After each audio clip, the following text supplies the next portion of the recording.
ධර්මානුශාසනාව. අද ධර්මානුශාසනාව පවත්වන ගෞරවනීය දේශකයන් වහන්සේ ඉඹුල්ගොඩ පරකන්දෙනිය ආර්යනිකේතනී ගරුවනුශාසක පූජ්‍යපාද කොස්වත්තේ අරියමල ස්වාමීන්ද්‍රයන් වහන්සේ ධර්මදේශනාවේ පූර්ණ දායකත්වය නෙළුව මධ්‍යගම චන්ද්‍රා කරුණාරත්න මහත්මිය ඇතුළු පවුලේ ආදරණීය දූ දරුවන් ශ්‍රාවක පින්වත් ඔබ අප සියලු දෙනා වෙනුවෙන්ම ගෞරවනීය දේශකයන් වහන්සේට දැහැත්පත්තිය පිළිගන්වා නිලක්ෂී ලියනගේ මහත්මිය ආර්දනා කර සිටියා. ගෞරවනීය දේශකයන් වහන්සේට අපේ වන්දනීය ආරාධනය. ජාති ජරා මරණයන් අපේ ජීවිතයට දුක ගෙන දෙන්නේ නම් ඒ දුකින් අත මිදී නිවන් පසක් කරන්නේ කෙසේදයි පහදා දෙන්නට. අංගුත්තර නිකායේ තයෝදම්ම සූත්‍ර දේශනාව ඇසුරින් අද ධර්මානුශාසනාව. පින්වතුනි, අපි ධර්ම ශ්‍රවණයට පෙර තිසරණ සහිත පංචශීලයේ සමාදන් වීම සඳහා নমස්කාරය කියමු. අවසරයි ස්වාමීන් වහන්සේ. නමෝ තස් භගවතු අරහතු සම්මා සම්බුද්දස්ස. නමෝ තස් භගවතු අරහතු සම්මා සම්බුද්දස්ස. නමෝ තස් භගවතු අරහතෝ සම්මා සම්බුද්දස්ස. බුද්ධං සරණං ගච්ඡාමි. බුද්ධං සරණං ගච්ඡාමි. ධම්මං සරණං ගච්ඡාමි. ධම්මං සරණං ගච්ඡාමි. සංඝං සරණං ගච්ඡාමි. සංඝං සරණං ගච්ඡාමි. ဒ ුතියම්පි බුද්ධං සරණං ගච්ඡාමි. ဒ ුතියම්පි බුද්ධං සරණං ගච්ඡාමි. ဒ ුතියම්පි ධම්මං සරණං ගච්ඡාමි. ဒ ුතියම්පි ධම්මං සරණං ගච්ඡාමි. ဒ ුතියම්පි සංඝං සරණං ගච්ඡාමි. ဒ ුතියම්පි සංඝං සරණං ගච්ඡාමි. තතියම්පි බුද්ධං සරණං ගච්ඡාමි. තතියම්පි බුද්ධං සරණං ගච්ඡාමි. තතියම්පි ධම්මං සරණං ගච්ඡාමි. තතියම්පි ධම්මං සරණං ගච්ඡාමි. තතියම්පි සංඝං සරණං ගච්ඡාමි. තතියම්පි සංඝං සරණං ගච්ඡාමි. සරණාගමනං සම්පූර්ණං ආමබන්ති. පාණාතිපාතා වේරමණී සික්ඛාපදං සමාදියාමි. පාණාතිපාතා වේරමණී සික්ඛාපදං සමාදියාමි. අදින්නාදානා වේරමණී සික්ඛාපදං සමාදියාමි. අදින්නාදානා වේරමණී සික්ඛාපදං සමාදියාමි. කාමේසු මිච්ඡාචාරා වේරමණී සික්ඛාපදං සමාදියාමි. කාමේසු මිච්ඡාචාරා වේරමණී සික්ඛාපදං සමාදියාමි. මුසාවාදා වේරමණී සික්ඛාපදං සමාදියාමි. මුසාවාදා වේරමණී සික්ඛාපදං සමාදියාමි. සුරාමේරය මජ්ජපමාදට්ඨානා වේරමණී සික්ඛාපදං සමාදියාමි. සුරාමේරය මජ්ජපමාදට්ඨානා වේරමණී සික්ඛාපදං සමාදියාමි. තිසරණේන සද්ධින් පංචශීලං ධම්මං සාදුකං සුරක්ෂිතං කତ୍වා අප්පමාදේන සම්පාදේ තබ්බං. ආමබන්ති. සාදු. සමන්ත චක්කවාලේසු අත්‍රා ගච්ඡන්තු දේවතා සද්ධම්මං මුනි රාජස් සුනන්තු සග්ග මොක්ඛදං ධම්මස්සවන කාලෝ අයං භදන්තා. ධම්මස්සවන කාලෝ අයං භදන්තා. ධම්මස්සවන කාලෝ අයං භදන්තා. සාදු සාදු. නමෝ තස් භගවතු අරහතෝ සම්මා සම්බුද්දස්ස. නමෝ තස් භගවතු අරහතෝ සම්මා සම්බුද්දස්ස. නමෝ තස් භගවතු අරහතෝ සම්මා සම්බුද්දස්ස. තයෝ මේ භික්ඛවේ ධම්මා ලෝකේ න සංවිජ්ජයං න තථාගතෝ ලෝකේ උප්පජ්ජේය අරහං සම්මා සම්බුද්ධෝ න තථාගත පවේදිතෝ ධම්ම විනයෝ ලෝකේ දිප්පේය කතමේ තයෝ ජාතිච ජරාච මරණං චාති. සාදු සාදු. ශ්‍රද්ධා බුද්ධ සම්පන්න කාරුණික පින්වත්නි පින්වත්නියනි මේ අවස්ථාවේ වන් විදුලි සංස්ථාවෙන් විකාශනය වෙන මේ මොහොතට නියමිත ධර්මානුශාසනයට සවන් දීම සඳහා මේ හැම පින්වතෙක් පින්වතියක්ම සූදානම්ව සිටිනේ. මේ අවස්ථාවේ අපි ධර්ම ශ්‍රවණය කරනකොට අපි හැම කෙනෙකු තුළම බලාපොරොත්තුවක් තියෙන්න ඕන අපේ නිවැරදි දැක්ම නිරවුල් කර ගැනීම පිණිස ධර්ම ශ්‍රවණය කරනවා කියන කාරණාව. වේකෝ වික්කවේ පච්චා සම්මා දිට්ඨිය උපාදාය සම්‍යක් දෘෂ්ටිය උපදින්න ප්‍රත්‍ය දෙකක් වමනා කරනවා කියලා බුදුරජාණන් වහන්සේ වදාළා. ඒ තමයි පරතෝච ഘോഷෝ තථාගතයන් වහන්සේ තමයි අපට පරතෝ ഘോഷ ප්‍රත්‍ය සම්පාදනය කරන ශාස්ත්‍රුන් වහන්සේ. ඉතින් උන්වහන්සේ වදාළ සද්ධර්මය අපි තවත් කෙනෙකුගෙන් හරි අසා දැනගන්නවා නම් එයත් අයිති වෙන්නේ පරතෝ ഘോഷයටයි. අනෙක් කාරණාව තමයි යෝනිසෝච මනසිකාරෝ නුවණින් මෙනෙහි කිරීම කියලා අපි සාමාන්‍යයෙන් කියනවා. ඒ අර්ථය එක්තරා විදිහක සියුම් අර්ථයක් දනවන වචනයක්. ප්‍රභවයේහි පටන් මෙනෙහි කිරීම කියන අදහස තමයි එහි තියෙන්නේ. අපි ඒක අවශ්‍ය පරිද්දෙන් යෙදුනොත් ඉදිරියට ඒ පිළිබඳ තවත් පැහැදිලි කිරීමක් කරගනිමු. එතකොට මේ යෝනිසෝ මනසිකාරය කියන්නේ අපි සරලව කියමු. ඉතින් කවුරුත් දන්නා පරිද්දෙන් නුවණින් මෙනෙහි කරමින් ධර්ම ශ්‍රවණය කිරීම කියන එක කාටද අයිති? එතකොට ශ්‍රාවකයාට තියෙන වගකීමක්, අයිතියක්, ශ්‍රාවකයා වෙත පැවරී ඇති එක්තරා විදිහේ කිව්වොත් වරප්‍රසාදයක්. මොකද මේ ලෝකේ බොහෝ දෙනා නොඑක් දෙනා ලෝකයාට අමතනවා විවිධ මොහොනවරවල. Taman කියන දේ අනිත් අය එකහඬින් පිළිගන්නවා දකින්න තමයි ලෝකයාම කැමති. එසේ නමුත් අපේ බුදුරජාණන් වහන්සේ දන්නවා ඒ විදිහේ වුණාය කියලා තමන් වහන්සේ වදාළ ධර්ම සත්‍ය විමසීමක් නැතුව පිළිගත්තාය කියලා මේ දහම් මඟ පුද්ගලයෙකු තුළ වැඩෙන්නේ නැහැ කියලා. ඒ නිසා යෝනිසෝ මනසිකාරයෙන් කරුණු සලකා බැලීමේ වගකීම අයිතිය බුදුරජාණන් වහන්සේ ශ්‍රාවකයා වෙත පිරිනමලා තියෙනවා. අන්න ඒ අයිතිවාසිකම අපි පාවිච්චි කරනවා නම් සමහරලාට වැරදි පණිවිඩයක් sannivedanaya වුණත් ඒ පණිවිඩේ වැරද්ද දැකලා තමන්ගේ සම්මා දිට්ඨිය උදා කර ගැනීමට බාධාවක් කරගන්න නැතුව කටයුතු කිරීමට ශ්‍රාවකයාට හයියක් තියෙනවා. මෙන්න මේ කාරණාවත් අපි හිතේ තියාගෙන අපි මේ මොහොතේ ධර්ම ශ්‍රවණය කරමු. අද අපි මාතෘකාව හැටියට අරගත්තේ තයෝ ධම්ම සූත්‍රයේ අංගුත්තර නිකායයි. මේ සූත්‍රය ටිකක් දිග සූත්‍රයක්. නමුත් මම මෙහි ආරම්භක කාරණා 3 පමණයි සැලකිල්ලට ගනිමින් මේ මොහොතේ මේ අනුශාසනාව පවත්වන්න බලාපොරොත්තු වෙන්නේ. තයෝ මේ භික්ඛවේ ධම්මා ලෝකේ න සංවිජ්ජ. මේ ලෝකේ කරුණු 3ක් නොමැතිනම් න තථාගතෝ ලෝකේ උප්පජ්ජිය. අරහං සම්මා සම්බුද්ධෝ. මේ අරහත් සම්‍යක් සම්බුද්ධ වූ තථාගතයන් වහන්සේ නමක් ලෝකේ උපදින්නේ නැහැ, පහළ වෙන්නේ නැහැ. යම් කරුණු 3ක් ලෝකේ නැත්තම්. ඒකම න තථාගත පවේදිතෝ ධම්ම විනයෝ ලෝකේ දිප්පේය.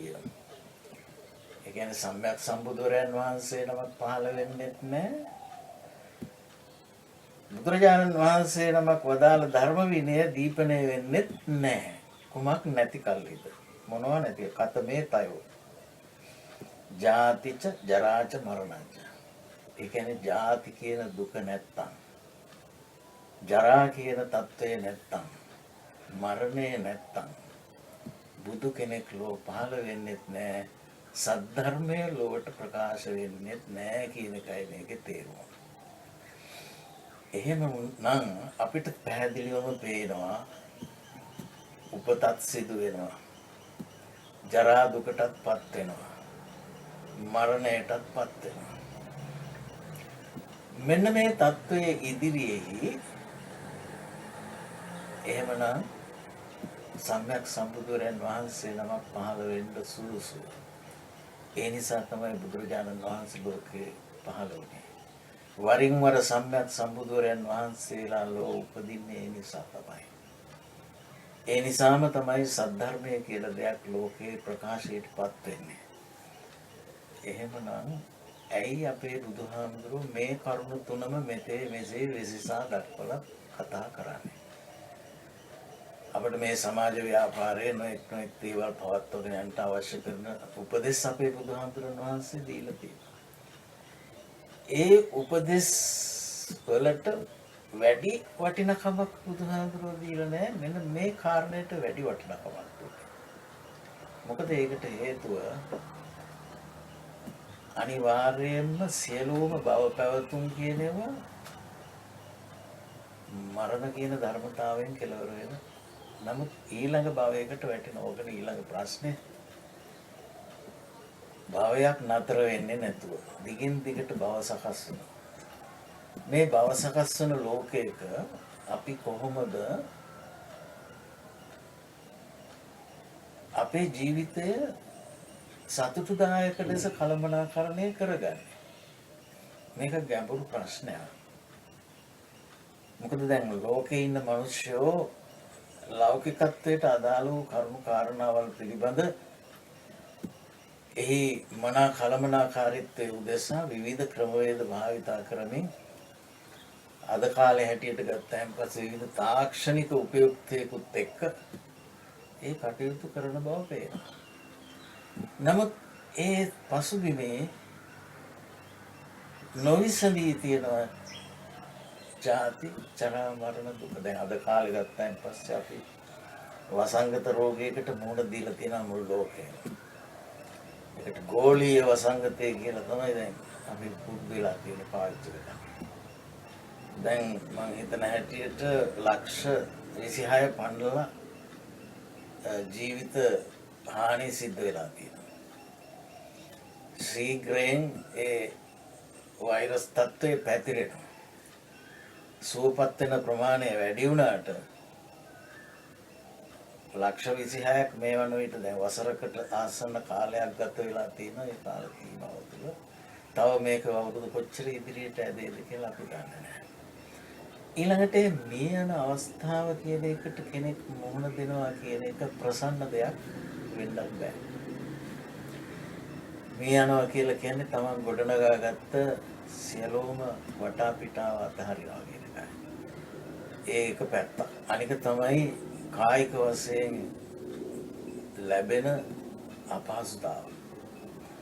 මේ හැම දෙයක්මත් පසුබිමේ තියාගෙන අපි සමහර වෙලාවලට මේ ලෝකේ කටයුතු කාරණා පවත්න්නේ. සමහරලාට අපි කියනවා වචනෙට මැරෙන්නේ කියලා හිතාගෙන මේ මිනිස්සු ජීවත් වෙනවා කියලා සමහර සිදුවීම් ගැන අවස්ථාවන් ගැන අපි එළිදී කතා කරනවා. එකක් අපි දැනගන්න ඕන අපේ බුදුරජාණන් වහන්සේ ලෝකයාගේ හේතුඵල සම්බන්ධතාව ගවේෂණය කළේ මොයි ජරා මරණ දුක කියන ප්‍රත්‍යය ඉදිරියට අරගෙන. මොකද ඒක ප්‍රකට දුක. විද්‍යමාන දුක. ඒකේ ජාති දුකත් අයිති. පටිච්චසමුප්පාදේ ජාති ජරා මරණ කියන කරුණු තුනම සඳහන් වෙනවා.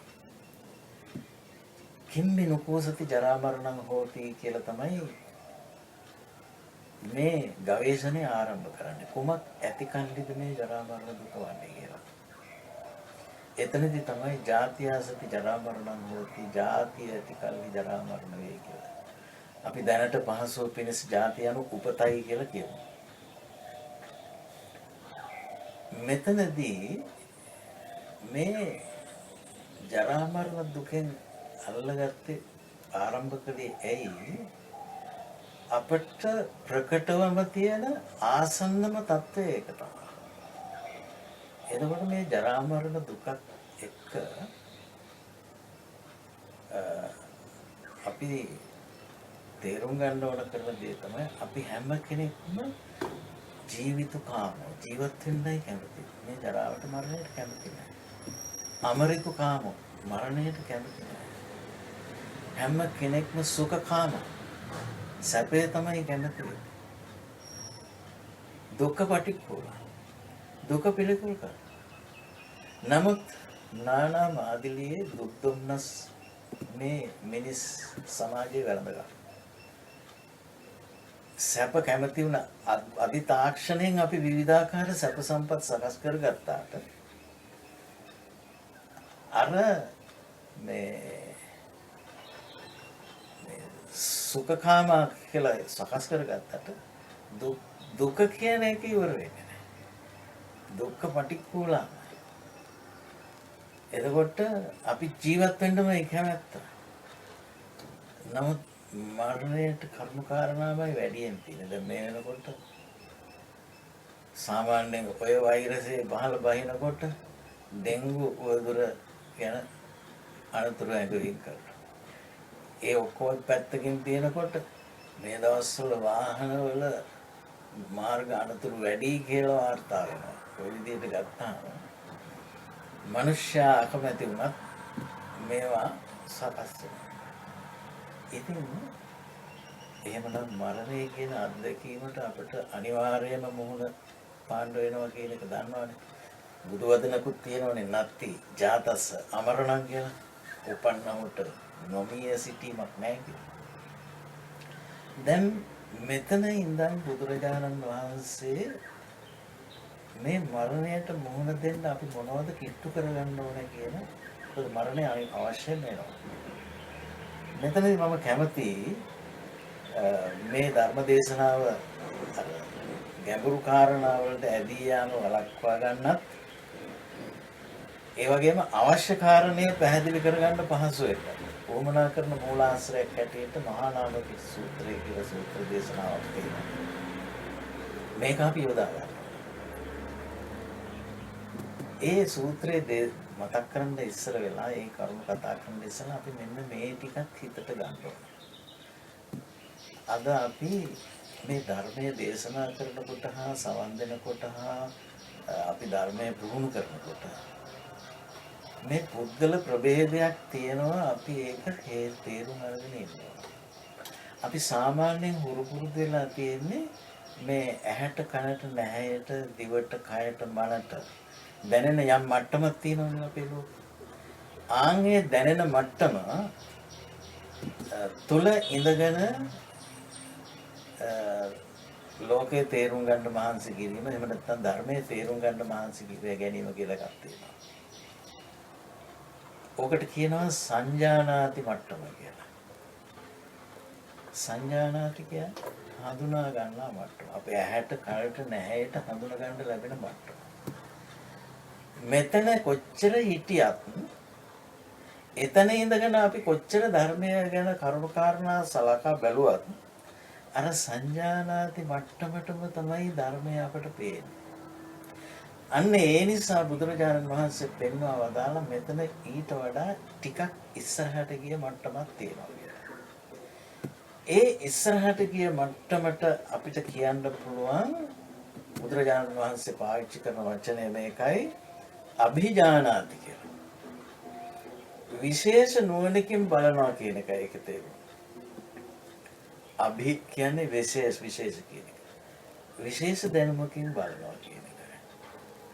එහෙම බලන්ද හුරු වීමක් අපිට උදා කරගන්න සිද්ධ වෙනවා. නැත්තම් අද තරම් මං හිතන්නේ ධර්ම දේශනා කරන කාලයක් අපේ ලංකාවේ මීට පෙරදීට ඇති කියලා.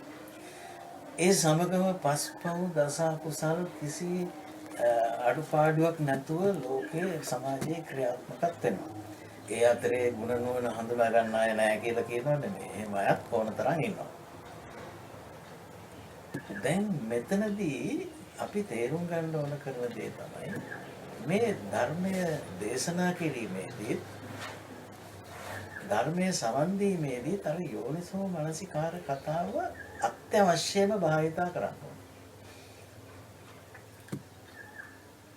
ආන්ගේ කාරණාව අපි තව ඉදිරියට අවශ්‍ය වුවොත් කතා කරන්නත් ඉඩ තියලා අපි බලමු අර මහා නාම සූත්‍රයෙන් අපි ඉදිරිපත් කරගත්ත ප්‍රශ්නයට මොකද්ද විසඳුම අපිට ඒකෙන් හම්බ වෙනවද කියලා.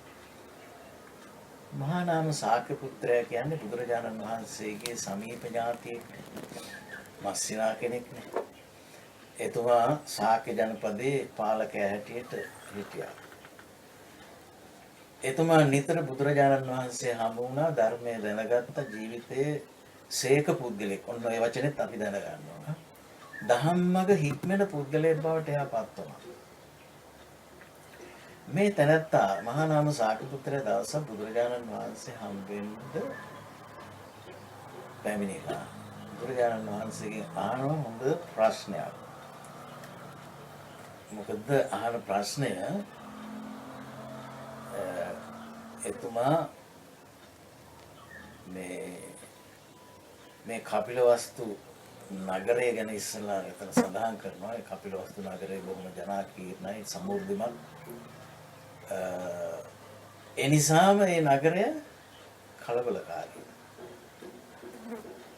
දැන් සමහර අවස්ථාවල එතුමා බුදුහාමුදුරන් වහන්සේගෙන් අහනවා ස්වාමීනි මම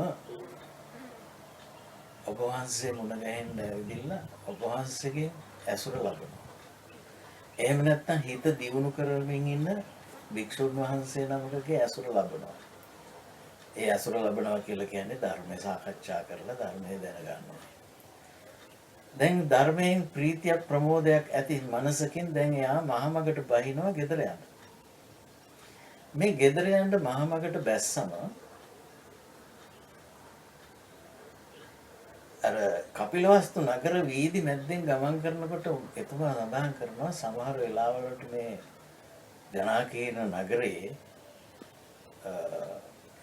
කලබල වුණු කුලප්පු වුණු අසුන් ඇතුන් වගේ සතුන් හා එක්කමට යන්න සිද්ධ වෙනවා. ඒ අතරින් මට යන්න සිද්ධ වෙනවා. මිනිස්සු සමහර වෙලාවට කලබලකාරී නොසන්සුන් අවස්ථා මැදින් මට ගමන් කරන්න සිද්ධ වෙනවා.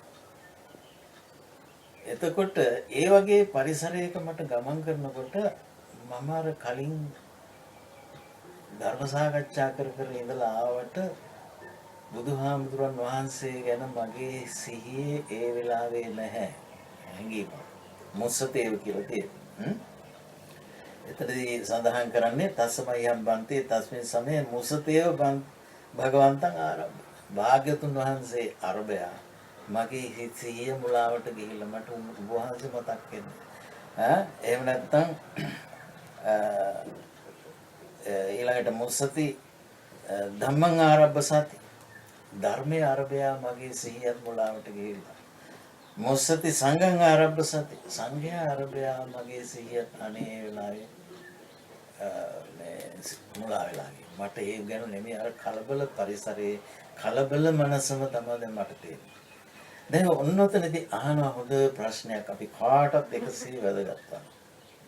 අහන ප්‍රශ්නය තමයි ඉමම්මි චාහං සමයේ කාලං කරේ මං ඔය වගේ වෙලාවක කලුරිය කළොත් කාමමස්ස ගති මගේ ගතිය ඊළඟ පැවැත්ම කෙබඳුද කෝ අபிසම්පරායෝ මරණින් මතු තත්ත්වය කෙබඳුද කෙබඳු වෙයිද කියලා. දැන් මේ ප්‍රශ්නේ ගත්තන් පස්සේ අපි කාටත් වැදගත්. දැන් මේ අපේ රටෙත් දැන් මේ 500 ගාණක් මම හිතන්නේ රෝගී තත්ත්වේ නිසා මේ රෝගී තත්ත්වේ නිසා ප්‍රසංගත රෝගී තත්ත්වේ නිසා මේ ගියේ ප්‍රකට පුද්ගලයෙක් මේ ගියේ. ඒ අවස්ථාවලදී අපි ඉතින් කෙනෙකුගේ ජීවිතය රඳවා ගන්න නොයෙක් තාක්ෂණික වෛද්‍ය උපක්‍රම භාවිතා කරනවා. නමුත් ඒක නෙවෙයි සිද්ධ වෙන්නේ. ඒ තනත්තාගේ ජීවිතේ ක්ෂය වෙලා යන්න පුළුවන්. මෙතනදී වැදගත් දෙයක් තියෙනවා මේ අපිට කවර ආකාරයෙන් මරණය කියන දෙයට මුහුණ දෙන්න සිදු වුණත් අපේ මනස ඊට සූදානම් කර ගැනීමක් අවශ්‍යයි. මේක මේ පොදු සමාජයේ එකහඬින් කැමති වෙන එකක් නෑ මේ පැවසීමට කතාවට. නමුත් මෙතනදී අපේ බුදුරජාණන් වහන්සේ මේ මහා නාම ශාක්‍ය පුත්‍රයාට දෙන්නේ පිළිතුර. මහා නාම ශාක්‍ය පුත්‍රයා තුල සකස් වුණු ಗುಣ කොටසක් තියෙනවා. ආන්ගේ ಗುಣ කොටස මතක් කරලා ප්‍රකාශ කරන වාක්‍ය ටිකක් තියෙනවා. ඒවා අපි අරගමු. දැන් බුදුරජාණන් වහන්සේ මොකද්ද මෙතන දෙන පිළිතුර? මා භායි මහා නාම මා භායි. මහා නාම බය වෙන්න එපා. බය වෙන්න එපා. අපාපකන්තේ කාලකිරියා. නුඹගේ කලුරිය කිරීම අපාපකන්තේ මරණ. ඔබගේ මරණය පවිතු මරණයක් නෙමෙයි. අපාපිකා කාලකිරියා. ඔබගේ කලුරිය කිරීම පාපී එකක් නෙමෙයි. යස්ස කස්සචි මහා නාම දීඝරත්තං සද්ධා පරිභාවිතං චිත්තං. මහා නාම යම්කිසි කෙනෙක් දිගු කලක් ශ්‍රද්ධාව වඩන ශ්‍රද්ධාව ප්‍රගුණ කරන ලද ශ්‍රද්ධාව ඇති සිතක් ඇත්තේ නම් ඔන්න වටිනාකම් එනවා. සීල පරිභාවිතං චිත්තං. දිගු කලක් පරිභාවිත වූ සීලය ඇත්නම්. ඊළඟට ඡාග පරිභාවිතං සුත පරිභාවිතං චිත්තං. සුත කියලා කියන්නේ සද්ධර්මය අසීම. ඒ නිසා අද කාලේ ධර්මය අහනවා කියන එක බහුල වෙලා තියෙන එක ශ්‍රේෂ්ඨ දෙයක්. නමුත් මේ ශ්‍රේෂ්ඨ උදාව වඩාත් ඵලදායී වෙන්න උවමනා කරන ආකල්පයක් දෙන්නයි මේ මහන්සි ගන්න. ඒ වගේම ඡාග පරිභාවිතං චිත්තං. ඡාග කියලා කියන්නේ දන් දෙනවා කියන එක. එතකොට අනික තමයි පඤ්ඤා පරිභාවිතං චිත්තං. ප්‍රඥාව වඩන ලද ප්‍රඥාව පුහුණු කරන ලද ප්‍රඥාවෙන් වැඩුණු සිතක් ඇති. දැන් මේ කතා කළේ මොකද්ද? සද්ධා, සීල, සුත, ඡාග, පඤ්ඤා කියන ගුණ හතරයි. දැන් අපි මේව ගැන ටිකක් දුරට හරි කතා කරන්න බලමු. නමුත් මේ වචන හතර විතරක් ලෝකයට මදි. ඉතින් මේවා කතා කරන්න විස්තර සහිතව පැහැදිලි කරන්න තියෙන දේවල්. කොහොම හරි මේ ටික සඳහන් කරලා ඊළඟට බුදුරජාණන් වහන්සේ සඳහන් කරනවා යම් තස්ස යෝහික්ඛායං කායෝ රූපී චාතු මහා භූතිකෝ. දැන් අර ගුණාත පහ තියෙනවා. ඒ පුද්ගලයාගේ යම් කයක් තියෙනවා නම් ඒ කය කොහොම එකද රූපීමය. මොකද මැරෙන්නේ කයනේ. චාතු මහා භූතිකය හතර මහා භූත රූපයන්ගෙන් හැදිච්ච එකක්. මාතා පෙත්තික සම්භව මෞපිය සබඳතාවයෙන් තමයි මේක ආරම්භුනේ. ඕදන කුම්මාසූපචරෝ නොඑක් නොඑක් බත් පිට්ටු ආදී ආහාර වර්ග දාලා මේක පෝෂණය කරලා තියෙනවා. හැබැයි අනිච්චුච්ඡාදන පරිමද්දන වේදන විද්දංසන ධම්මෝ මේක අනිත් එකක්. එලීම් පිරිමැදීම් වශයෙන් පවත්වාගෙන යන්න වෙන එකක්. අනිච්චුච්ඡාදන පරිමද්දන වේදන විද්දංසන ධම්මෝ අවසාන වශයෙන් බිඳී විසිරී යන ධර්මයක්. පැහැදිලිද? ඒ කයට යන තත්ත්වය ඒකයි. තන් ඉදේව කාකාව කාදන්ති. ඉතින් අද කාලේ නම් මේ කාක්කන්ට කන්න දාන්නේ නැහැ මලදේවරක්.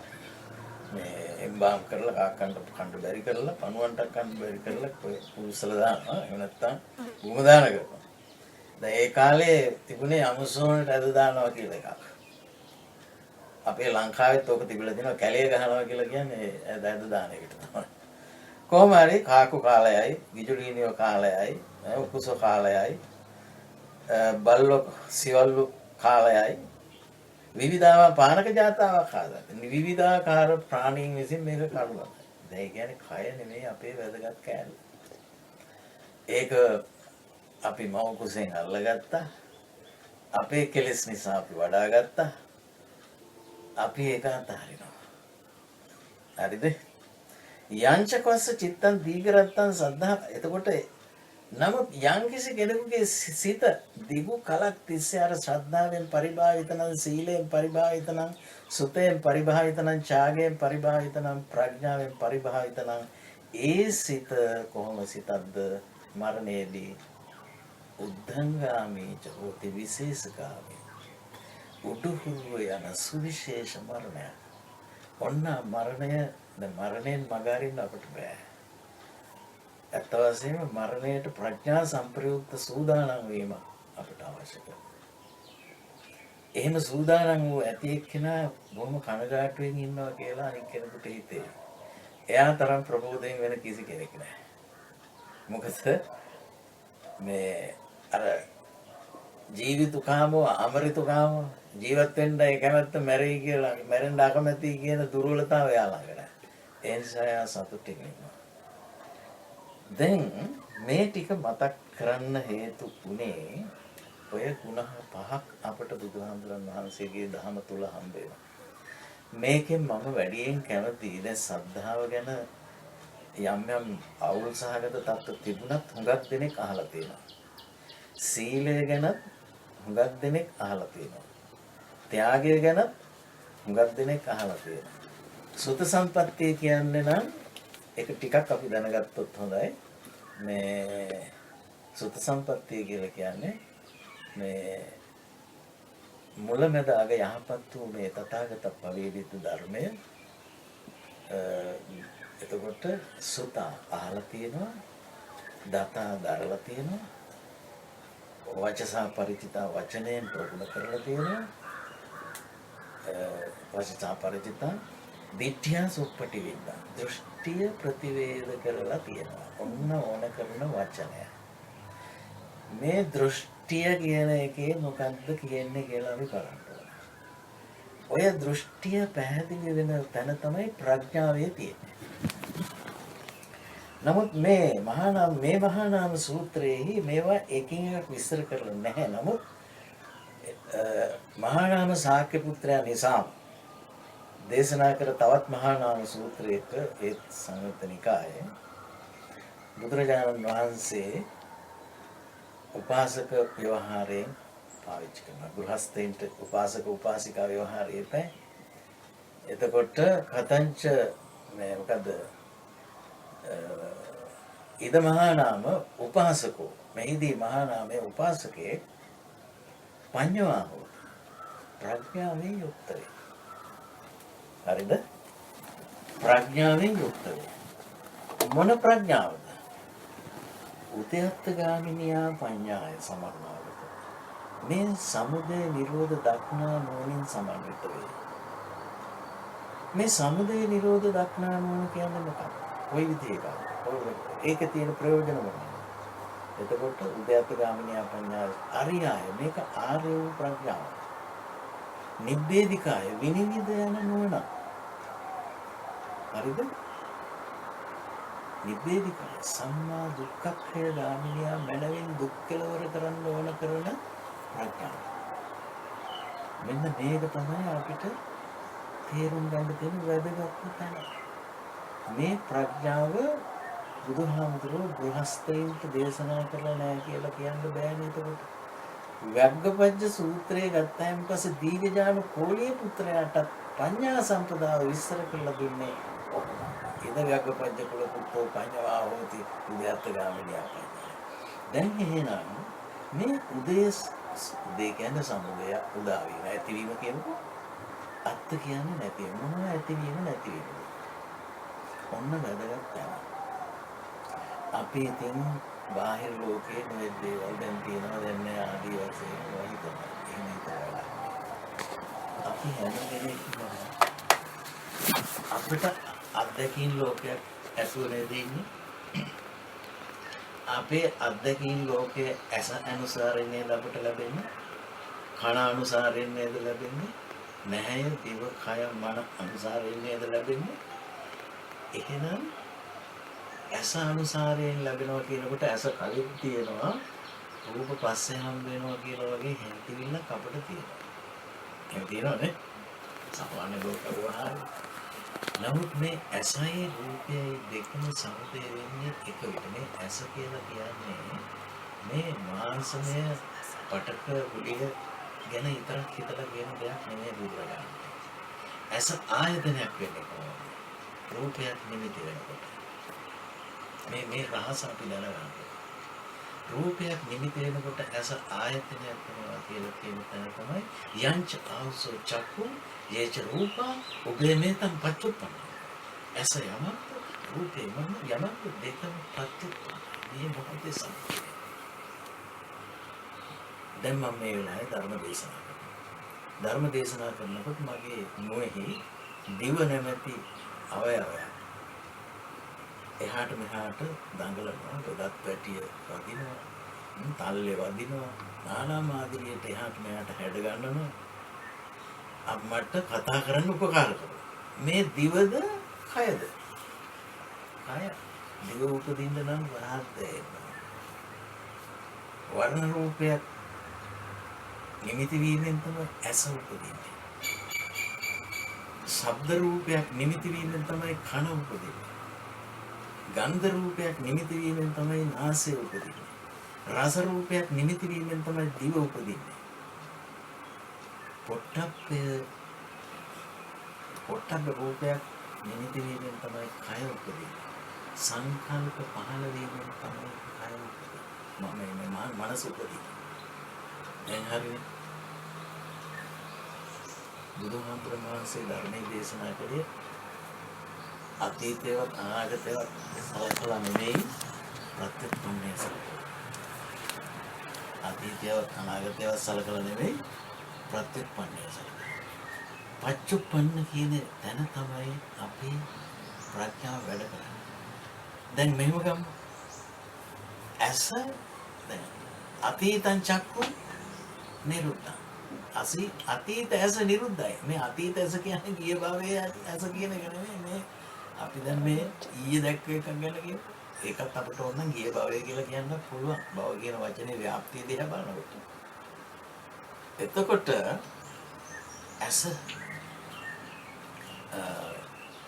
එතකොට අනාගතං චක්කුන් නාබිනං අතීතස්මින් චක්කුස්මින් අනපෙක්ඛෝ.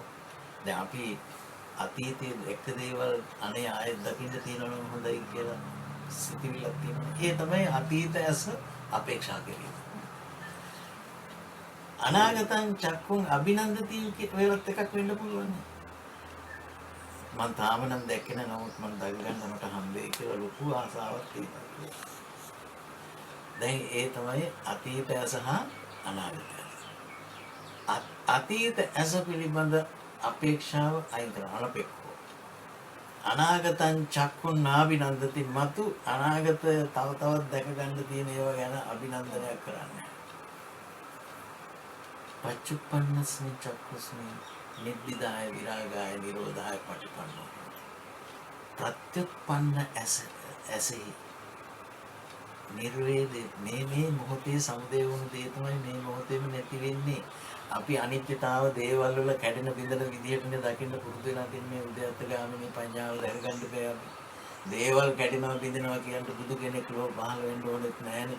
ඔය විද්‍යාත්මක පරමාණුවත් විශ්ලේෂණය කරලා තියෙන්නේ. දැන් ශක්ති කියලා කියනවනේ ඒගොල්ලෝ.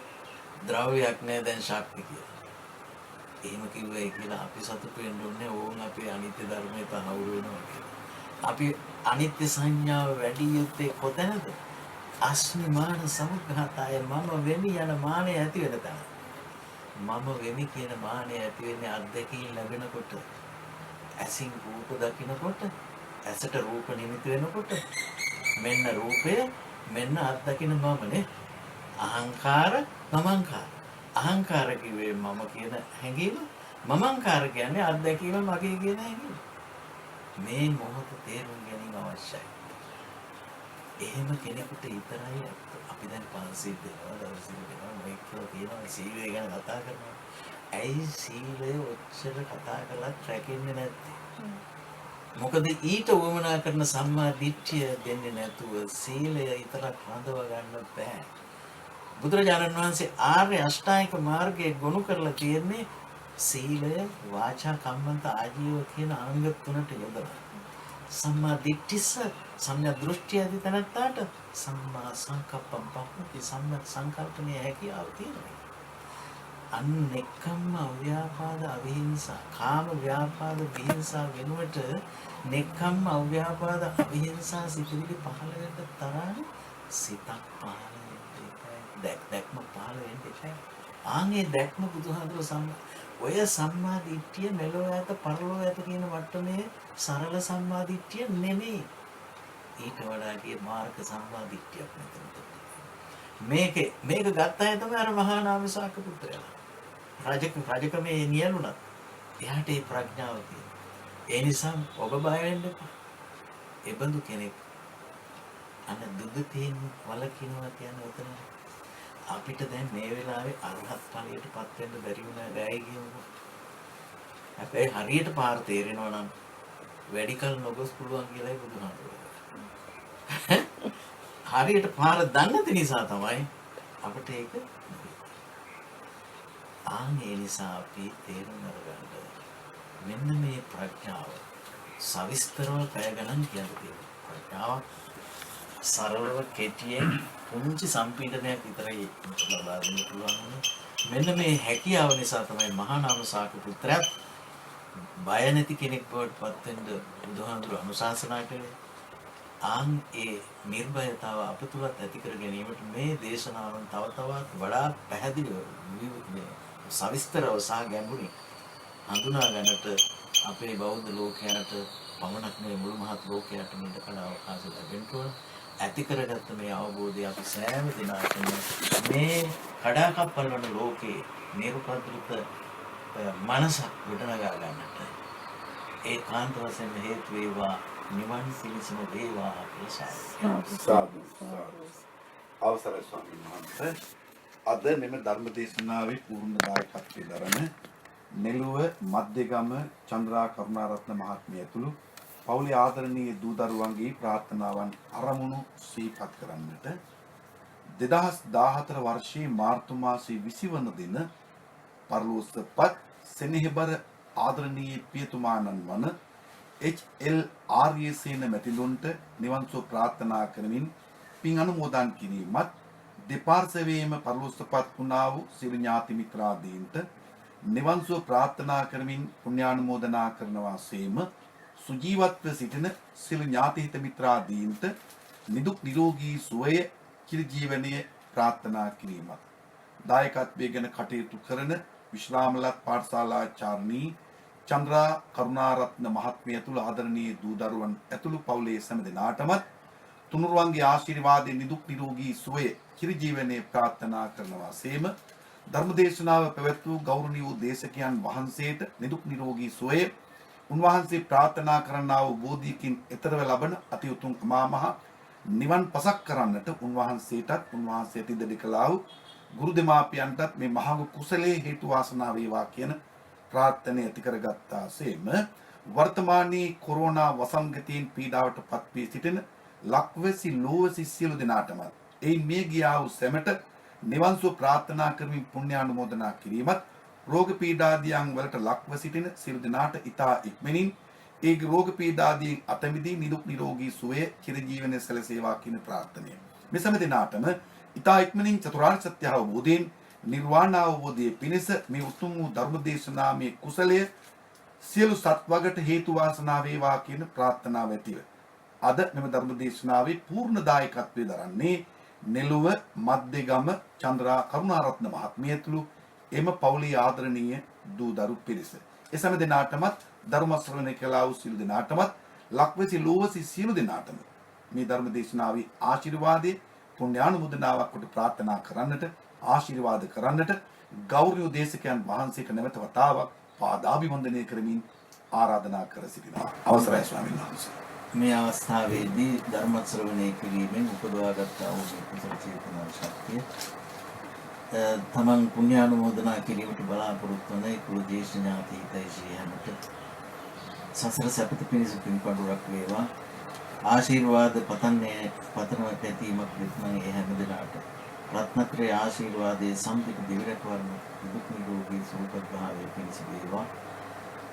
ඒ වගේම ලෝක ශාසන ආරක්ෂක අල්පේශාක මහේශාක දෙවි දේවතාවුන්ට මේ ධර්ම දේශනාවේ ධර්ම ශ්‍රවණයේ කුසලයේ ඒකාන්ත වශයෙන් නිර්වාණ අවබෝධයේ පිණිස වේවා. අප සෑම දිනකටම මේ ජීවිතය ධර්මයෙන් පෝෂණය කරගන්නත් නිවන් අරමුණ සපුරා ගන්නත් අපට මේ ධර්මාවාදයේ ඒකාන්ත වශයෙන් හේතු වේවා වාසනාව වේවා කියලා කවුරුසාදු කියලා නිවන් ප්‍රාර්ථනා සාදු. ආකාශට්ඨා චුම්මට්ඨා දේවානාග මහිද්దికා පුඤ්ඤන්තං අනුමෝදිत्वा චිරං රක්ඛන්තු ශාසනං ආකාසට්ඨා ච බුම්මට්ඨා දේවානාගා මහිද්దికා පුඤ්ඤන්තං අනුමෝදිत्वा චිරං රක්ඛන්තු දේශනං ආකාසට්ඨා ච බුම්මට්ඨා දේවානාගා මහිද්దికා පුඤ්ඤන්තං අනුමෝදිत्वा චිරං රක්ඛන්තු මම් පරං ධර්ම ශ්‍රවණානි සංසේන සෑම දිනකටම තුන් සම්පත් වේවා. සාදු සාදු සාදු. අද ධර්මදේශනාව අපි පටිගත කළේ ඉඹුල්ගොඩ පරකන්දෙනිය ආර්යනිකේතන විහාරස්ථ පුණ්‍ය භූමියේ සිට. ධර්මදේශනාව පැවැත් වූ ගෞරවනීය දේශකයන් වහන්සේ ඉඹුල්ගොඩ පරකන්දෙනිය ආර්යනිකේතනයේ ගරු අනුශාසක පූජ්‍යපාද කොස්වත්තේ අරියමල නායක ස්වාමීන්ද්‍රයන් වහන්සේ. උන්වහන්සේටත් මෙවන් වූ ශාසනික කටයුතු ධර්මදේශනාව පැවැත් වූ ගෞරවනීය දේශකයන් වහන්සේ ඉඹුල්ගොඩ පරකන්දෙනිය ආර්යනිකේතනයේ ගරු අනුශාසක පූජ්‍යපාද කොස්වත්තේ අරියමල ස්වාමීන්ද්‍රයන් වහන්සේ. උන්වහන්සේටත් මෙවන් වූ ශාසනික කටයුතු තව තවත් ඉටු කරන්නට ශක්තිය ධෛර්යය නිදුක් නිරෝගී සුවය තුනුරුවන්ගේ ආශිර්වාද ලැබේවා කියා අපි සාදුකාරය පවත්වා ආශිර්වාද ප්‍රාර්ථනා කරමු. සාදු සාදු. ගෞරවනීය දේශකයන් වහන්සේට පරිස්කාර පූජාව සිදු කළේ නිලක්ෂී ලියනගේ මහත්මිය ශ්‍රාවක පින්වත් ඔබ අප සියලු දෙනා වෙනුවෙන්. ඔබ සැමටම අපි තුනුරුවන්ගේ ආශිර්වාදයේ නිදුක් නිරෝගී සුවය චිරජීවනය ප්‍රාර්ථනා කරනවා. මෙවන් වූ ධර්ම දේශනාවක් ඔබටත් පුළුවන් දායකත්වයෙන් දරමින් සිදු කරගන්නට ඒ පිළිබඳ වැඩි තොරතුරු මෙම දුරකථන අංකයෙන් විමසා දැනගන්න. 0112 697 140 0112 697 140